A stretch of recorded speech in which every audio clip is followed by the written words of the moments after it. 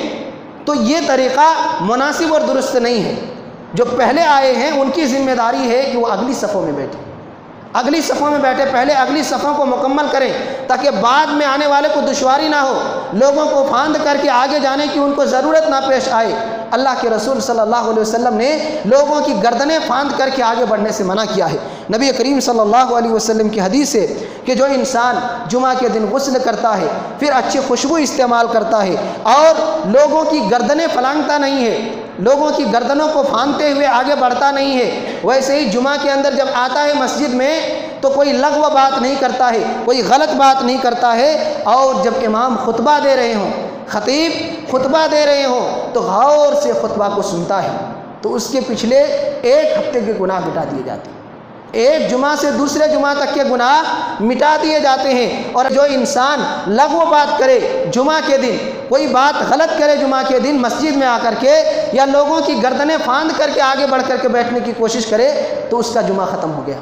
اسے ظہر کی نماز کا ثواب ملنے والا ہے. یہ سنن ابی داؤد کی صحیح روایت ہے کہ انسان اگر لوگوں کی گردنیں پھاندتے ہوئے، آپ دیکھیں گے کتنے ایسے لوگ ہیں پیچھے جگہ خالی ہے لیکن بعد میں آ کر کے اگلی صف میں وہ زبردستی بیٹھنے کی کوشش کرتے ہیں. لوگوں کو تھوڑا بھائی آپ ادھر جائیے، آپ تھوڑا ادھر جائیے، پھر وہاں جگہ بنا کر کے بیٹھنے کی کوشش کرتے ہیں. تو یہ طریقہ اللہ کے رسول صلی اللہ علیہ وسلم کی سنت کے خلاف ہے. اللہ کے رسول خطبہ دے رہے ہیں، ایک صحابی آتے ہیں اور لوگوں کی گردنیں پھاندتے ہوئے آگے بیٹھتے ہیں، آگے آ جاتے ہیں. اللہ کے رسول فرماتے ہیں اجلس فقد آذیتا وآنیتا،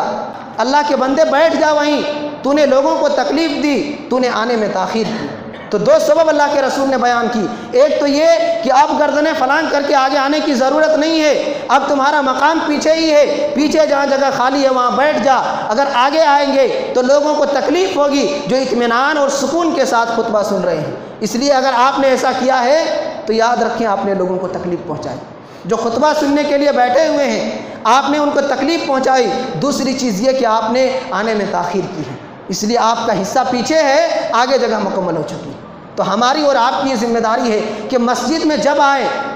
تو وہ پیچھے ہرگز نہ بیٹھیں، جگہ خالی ہو آگے آ جائیں۔ آپ لوگوں سے گزارش ہے جو ہمارے بھائی پیچھے ہیں پہلے اگلی صفوں کو مکمل کریں تاکہ پیچھے آنے والوں کو ذرہ برابر بھی تکلیف نہ ہو، وہ لائن سے پیچھے بیٹھتے چلے جائیں۔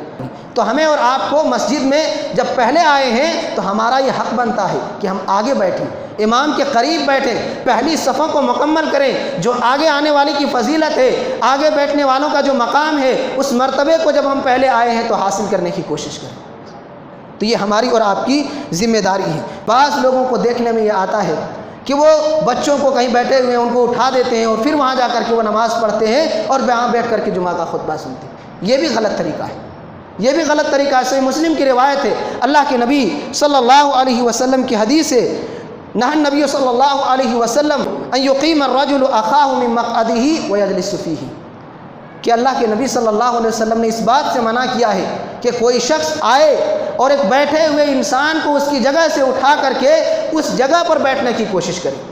جمعہ کے دن یا دوسری نمازوں میں بھی آدمی اگر بیٹھے ہوئے ہیں، وہ بیٹھ کر کے خطبہ سن رہے ہیں، یا یوں ہی انسان بیٹھے ہوئے ہیں مسجد کے اندر، ان کو اٹھا کر کے اس کی جگہ پر بیٹھنا یہ درست نہیں ہے۔ تو جو لوگ ایسا کرتے ہیں ان کو اس عمل سے باز آ جانا چاہیے۔ اور اللہ کے نبی صلی اللہ علیہ وسلم نے یہ بھی ارشاد فرمایا ہے کہ ایک انسان جب مسجد کے اندر بیٹھا ہوا تھا، خطبہ سن رہا تھا، کسی حاجت اور ضرورت کی وجہ سے وہاں سے ان کو اٹھ کر کے کہیں جانا پڑا، یا تو قضاء حاجت کے لیے جانا پڑا، یا پیاس کی شدت تھی پانی پینے کے لیے ان کو جانا پڑا، تو دوسرا شخص اس کی جگہ پر نہ بیٹھے، وہی زیادہ حق رکھتا ہے کہ دوبارہ آ کر اس جگہ پر بیٹھے۔ چوتھی چیز یہ کہ جمعہ کے دن جب ہم آتے ہیں تو مسجد میں خطبہ سے پہلے حلقہ بنا کر کے بیٹھنا منع ہے، گروہ بنا کر کے کہ کچھ لوگ 10-12 لوگ یہاں بیٹھے ہوئے ہیں، 10-12 لوگ یہاں گھوم کر کے بیٹھے ہوئے ہیں، حلقے مختلف بنے ہوئے ہیں، یہ اللہ کے نبی صلی اللہ علیہ وسلم نے منع کیا ہے۔ اللہ کے رسول صلی اللہ علیہ وسلم فرماتے ہیں، ان عبداللہ بن عمرو رضی اللہ عنہ ان النبی صلی اللہ علیہ وسلم نہى عن التحلق یوم الجمعۃ قبل الصلاۃ، کہ اللہ کے رسول صلی اللہ علیہ وسلم نے جمعہ کے دن نماز سے پہلے حلقہ بنا کر مسجد میں بیٹھنے سے منع کیا ہے۔ اس لیے ہم آئیں تو ایک ایک کر کے جہاں جگہ ملے پہلی صفوں کو مکمل کرتے ہوئے ادب کے ساتھ، سلیقے کے ساتھ، اطمینان اور سکون کے ساتھ بیٹھیں اور خطبہ سنیں۔ اور خطبہ سے پہلے اگر آئے ہیں قرآن پڑھنا آتا ہے قرآن پڑھیں، اگر قرآن پڑھنا نہیں آتا ہے ذکر و اذکار کریں، اللہ رب العالمین کو یاد کریں، سنت اور نوافل کی ادائیگی کریں، اہتمام کے ساتھ جتنا زیادہ ہو سکے اس کو ادا کرنے کی کوشش کریں، 2 رکعت پر سلام پھیریں۔ تو یہ اللہ کے نبی صلی اللہ علیہ وسلم کا طریقہ ہے۔ اسی روایت کے اندر اللہ کے حبیب فرماتے ہیں کہ جو انسان جمعہ کے دن مسجد کے اندر یا عام وقت میں بھی مسجد کے اندر تجارت، بیع و شراء جائز اور درست نہیں ہے۔ اللہ کے رسول صلی اللہ علیہ وسلم نے مسجد میں خرید و فروخت کرنے سے منع کیا ہے، یہاں تجارت نہیں کی جا سکتی، یہ اللہ کی عبادت کا گھر ہے، یہ اللہ کو یاد کرنے کے لیے بنایا گیا ہے۔ تجارت کے بارے میں اللہ کے رسول صلی اللہ علیہ وسلم نے منع کیا ہے، وَنَهَىٰ عَنِ الْبَيْعِ وَالشِّرَاءِ، اللہ کے رسول صلی اللہ علیہ وسلم نے مسجد میں خرید و فروخت سے منع کیا، اس لیے ہم اور آپ مسجد کے اندر تجارت نہیں کر سکتی۔ چھٹی بات یہ ہے کہ دوران خطبہ جو مسجد میں داخل ہوتا ہے، ہم اور آپ چاہے مسجد میں خطبہ کے دوران داخل ہوں یا کسی دوسرے وقت میں مسجد کے اندر آئے، تو ہماری ذمہ داری یہ ہے کہ بیٹھنے سے پہلے 2 رکعت نماز ادا کریں، 2 رکعت نماز ہم پڑھ لیں، اس کے بعد بیٹھیں۔ اللہ کے نبی صلی اللہ علیہ وسلم خطبہ دے رہے ہیں، سلیق غطفانی رضی اللہ عنہ آتے ہیں اور بیٹھ جاتے ہیں۔ اللہ کے نبی صلی اللہ علیہ وسلم فرماتے ہیں، یا سلیق قم فرقع رکعتین وتجوز فیہما،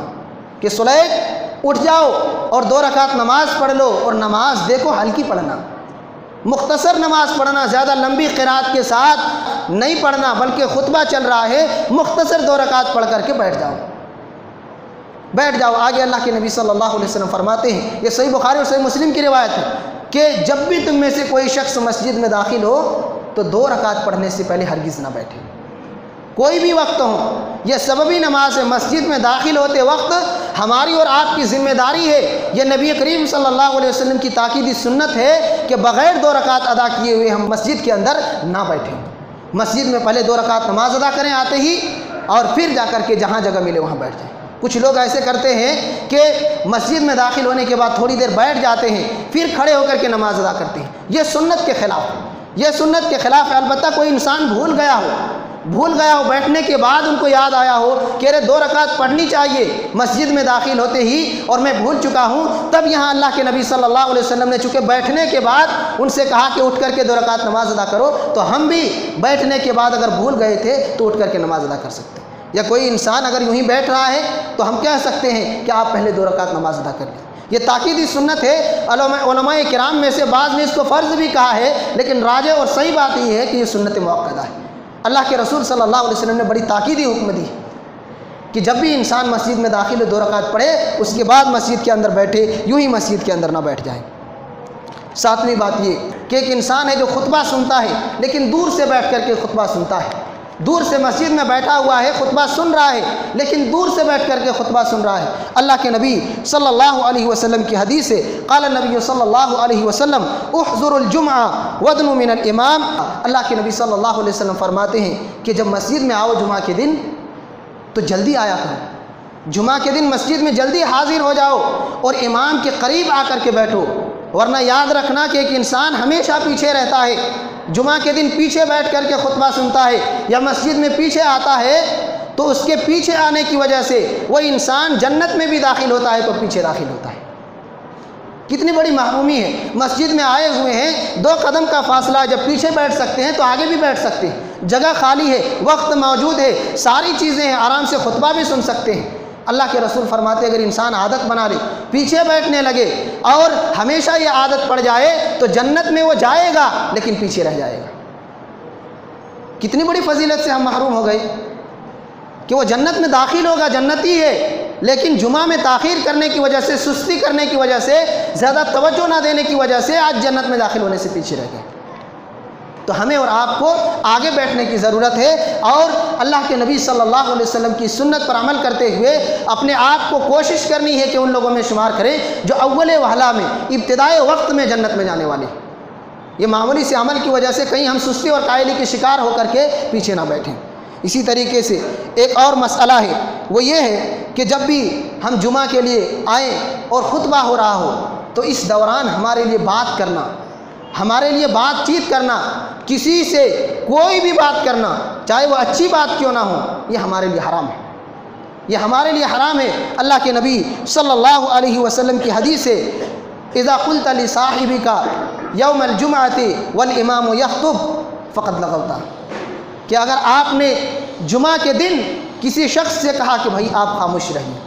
آپ غور کیجئے اس لفظ پر، صرف اتنا کہا، کوئی خطبے کے دوران چلا رہا تھا، جیسے آج کل دیکھتے ہیں بسا اوقات بچے کافی شور و غل مچاتے ہیں تو دوسرا انسان خیر خواہی کی نیت سے کہ بچے چلا رہے ہیں ان کو روک دیں گے، کہتے ہیں بچے چپ رہا، خاموش رہا، یہ چلانا سخت منع ہے، خطبے کے دوران خاموشی کے ساتھ خطبہ سنیں، تو آپ کا یہ کہنا بھی کہ بھائی آپ چپ رہیے، اللہ کے رسول فرماتے ہیں آپ نے غلط بات کہی،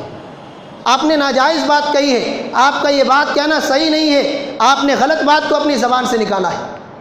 تو بات ہماری صحیح ہے لیکن یہ موقع اور محل ایسا نہیں ہے، یہ جمعہ کا اتنا بڑا اونچا مقام اللہ رب العالمین نے دیا ہے کہ انسان چوں وہ چرا بھی نہیں کر سکتا، کچھ بول نہیں سکتا، ہاں اشارے سے کوئی بات کر سکتا ہے، جیسے کوئی شور و غل کر رہے ہوں، آپس میں بات کر رہے ہوں تو انسان اشارے کے ساتھ جیسے ایسے کہہ سکتا ہے کہ آدمی سمجھ جائے کہ ہمیں بات کرنے سے منع کیا جا رہا ہے، تو یہ اتنی اجازت ہے، لیکن زبان سے کچھ کہنا، انسان اگر صرف اتنا کہے، صحیح بخاری کی روایت ہے کہ انصت، بھائی چپ رہیے آپ، اللہ کے رسول فرماتے فقط لغوت، آپ نے غلط بات کہی، آپ نے غلط بات کہی، آپ کی یہ ذمہ داری ہے کہ آپ غور سے خطبہ سنیں، جو شور کر رہے ہیں، چلا رہے ہیں، آپس میں باتیں کر رہے ہیں، یہ ان کی ذمہ داری ہے، وہ اپنے جواب دہ ہوں گے، آپ ان سے بری ہیں، البتہ آپ کو خیر خواہی کی نیت ہے، آپ چاہتے ہی ہیں تو صرف اشارہ سے کہہ سکتے ہیں۔ اس کی دلیل کیا ہے؟ اللہ کے نبی صلی اللہ علیہ وسلم کے مشہور صحابی ابو ذر غفاری رضی اللہ عنہ مسجد کے اندر داخل ہوتے ہیں، اللہ کے نبی صلی اللہ علیہ وسلم خطبہ دے رہے ہیں، یہ جا کر کے ابی بن کعب رضی اللہ عنہ کے قریب بیٹھ جاتے ہیں، اللہ کے نبی صلی اللہ علیہ وسلم خطبہ کے اندر سورہ ملک کی تلاوت کرتے ہیں، تبارک الذی بیدہ الملک، اور دوسری روایت کے اندر ہے کہ سورہ توبہ کی تلاوت کرتے ہیں۔ ابو ذر غفاری رضی اللہ عنہ بار بار اشارہ کر رہے ہیں ابی بن کعب کو کہ بھائی یہ بات تو میں نے کبھی بھی نہیں سنی، کیا یہ پہلی مرتبہ آیت نازل ہوئی ہے؟ اور یاد رکھنا چاہیے ابی بن کعب یہ کاتبین وحی میں سے ہیں، اللہ کے رسول پر قرآن اترتا تھا اور یہ صحابہ کرام اس کو لکھا کرتے تھے، اس لیے انہوں نے پوچھا کہ بھائی آپ ہمارے قریب بھی ہیں، کاتبین وحی میں سے بھی ہیں، اس لیے آپ بتائیے کیا یہ بعد میں ابھی نازل ہوئی ہے اللہ کے رسول کے پاس؟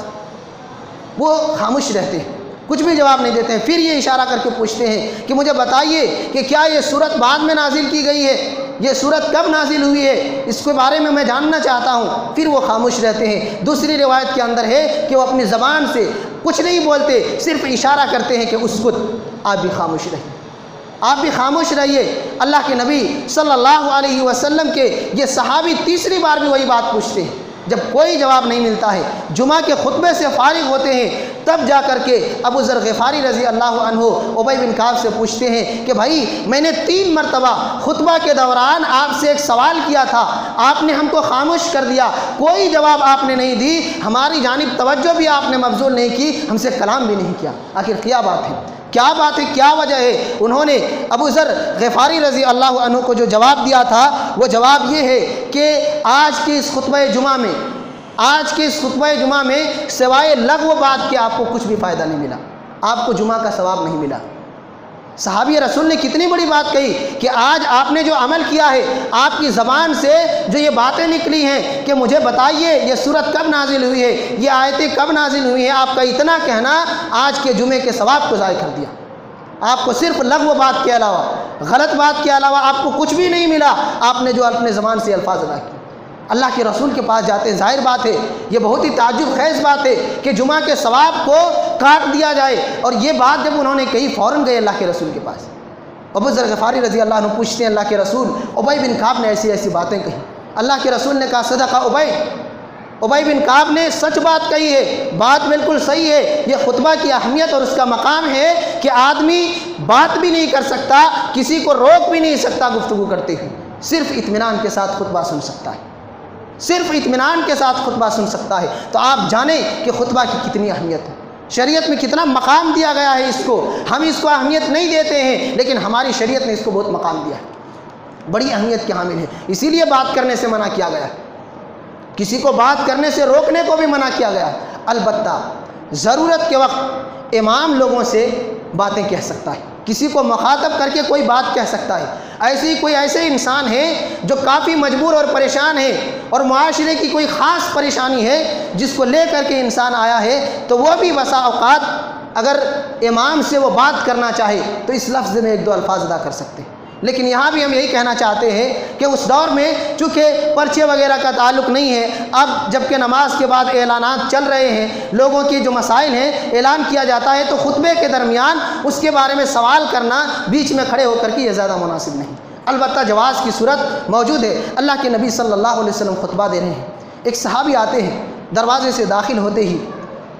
اللہ کے نبی صلی اللہ علیہ وسلم سے کھڑے ہو کر کے پوچھتے ہیں اللہ کے رسول، یا رسول اللہ آپ ہمارے حق میں دعا کیجیے، ہمارے حق میں دعا کیجیے، ہماری فصلیں ختم ہو چکی ہیں، ہمارے جانور بھوک و پیاس کی وجہ سے تڑپ رہے ہیں، ہم پریشان حال ہیں، اس لیے آپ اللہ سے دعا کیجیے ان یغثنا، کہ اللہ ہمیں بارش دے دے، بارش نازل ہونے کی دعا کیجیے۔ اللہ کے رسول صلی اللہ علیہ وسلم خطبے کے درمیان میں ہاتھ اٹھا کر کے آپ دعائیں کرتے ہیں۔ صحابی رسول فرماتے ہیں کہ ہم نے دیکھا کہ بادل تھا ہی نہیں، لیکن چند لمحوں میں مسلدھار بارش ہو گئی اور پورے ہفتے بھر تک بارش چلتی رہی۔ دوسرے جمعہ کے دن پھر وہی صحابی آتے ہیں، جمعہ کے خطبے کے دوران کھڑے ہو کر کے پوچھتے ہیں اللہ کے رسول آپ دعا کیجئے، بڑی پریشانی ہے، بڑی مصیبت ہے، اب پانی اتنے زیادہ ہو چکے ہیں، بارش کی کثرت اتنی ہو چکی ہے کہ ہمارے جانور کو چرنے کے لیے چارہ نہیں مل رہا ہے، پوری جگہیں بھر چکی ہیں، ایسے ہی باہر نکلنا، تجارت کرنا، کھانا پینا، ساری چیزیں ہمارے لیے دشوار ہو چکی ہیں، اس لیے اب اللہ سے دعا کیجئے کہ بارش ختم ہو جائے۔ اللہ کے رسول صلی اللہ علیہ وسلم نے وہاں دعا کی۔